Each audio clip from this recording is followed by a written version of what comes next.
Xushxabar: Qoraqalpog'istondan katta bosimdagi tabiiy gaz topildi. Assalomu alaykum aziz tomoshabin. Ushbu xabar boshqalarga ham yetib borishligi uchun video ostiga bir dona like bosib, kanalimizga obuna bo'lishni unutmang. Diqqat! Qoraqalpog'istonning Mo'ynoq tumanidagi yana bir yangi izlov qudug'ida katta bosimda tabiiy gaz oqimi borligi aniqlandi.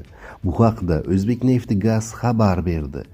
Ma'lum qilinishicha, Ustyurt mintaqasidagi Mo'ynoq koni yaqinida joylashgan Shagirlik kuyi Yura 2-sonli izlov qudug'ida sanoat miqyosida tabiiy gaz oqimi aniqlangan.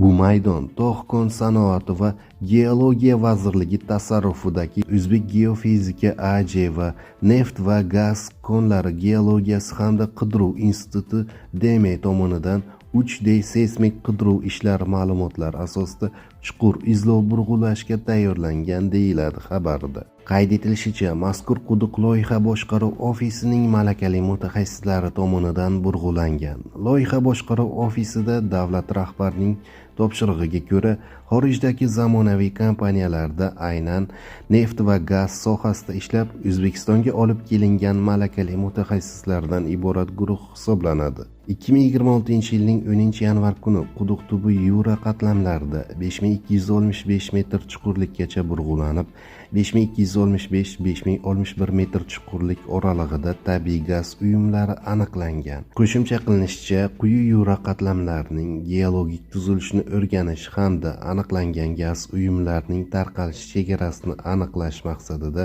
ushbu maydonda navbatdagi 3 va 4-sonli izlov qidiruv quduqlarini burg'ulash rejalashtirilmoqda.